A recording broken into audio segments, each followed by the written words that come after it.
एक प्लास्टिक की छड़ ले लिया, है ना। प्लास्टिक की छड़ मतलब छड़ न हो लेना है, पेन है वो छड़ ही है, कंघा उंघा कुछ भी ले सकते हो जो आपके पास सामान हो। और इसको हम किस में रगड़ दिए, फर में रगड़ दिए। फर का मतलब मैं बताया था, क्या बताया था भूल गया हूँ।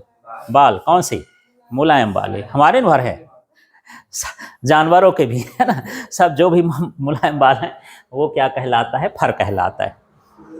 ठीक है, तो अब क्वेश्चन ये आ जाए, अब आपको यहां पर प्रश्न समझना है कि प्लास्टिक की छड़ को फर में रगड़ते हैं तो प्लास्टिक ऋणावेशित हो जाती है। प्लास्टिक में जो आवेश आता है उसको हम क्या मानते हैं, ऋणावेश। वो पुराने जमाने के लिए मान लिए हैं, इसलिए हम आज भी मान रहे हैं। जैसे अब हैं ये सारे तो लड़के हैं, पर इनको मान लिए कि ये शांतानु है, वो राज है तो मान रहे हैं, कुछ दूसरा नाम रखते तो दूसरा मानते। तो ये माना वाला सिस्टम चल रहा है, गणित लग रही है यहाँ पर। ठीक है, तो यहाँ भी प्लास्टिक की छड़ है और फर है, जब इसको रगड़ते हैं तो प्लास्टिक में कौन सा आवेश आ जाता है, ऋणावेश।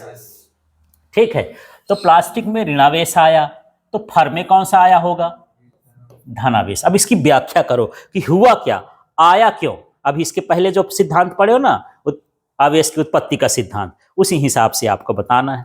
तो क्यों ऐसा हो गया कि जब प्लास्टिक की छड़ को ऐसे फर में रगड़ते हैं तो प्लास्टिक में ऋणावेश आ जाता है, इसकी व्याख्या करिए। अब इसको आपको समझाना है, तो कैसे व्याख्या करेंगे कि प्लास्टिक की छड़ में इलेक्ट्रॉन कहां से मिल गए, फर से, इससे इलेक्ट्रॉन इसमें आ गया।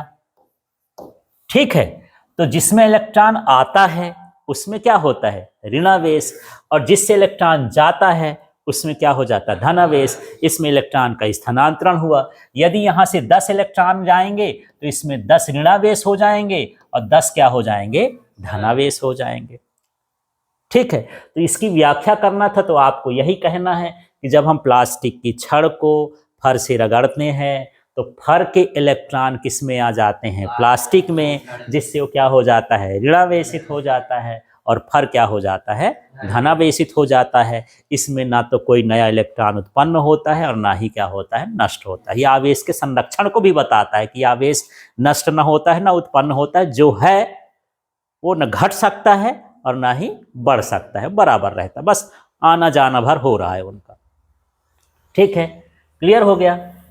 तो ये समझ में आया कि इसकी हम व्याख्या कैसे कर सकते हैं। ऐसी किसी भी वस्तु का नाम दे दे, जैसे मान लीजिए कि आपको दे दे कि कांच की छड़ को जब हम रेशम से रगड़ते हैं तो कांच धनावेशित हो जाती है, समझाइए कैसे, तब क्या बोलोगे, है ना। कांच की छड़ को हम किससे रगड़ रहे हैं, रेशम से, तो ये हुआ धनावेशित, ये हुआ ऋणावेशित। अब इसकी व्याख्या करो यार, क्यों हुआ।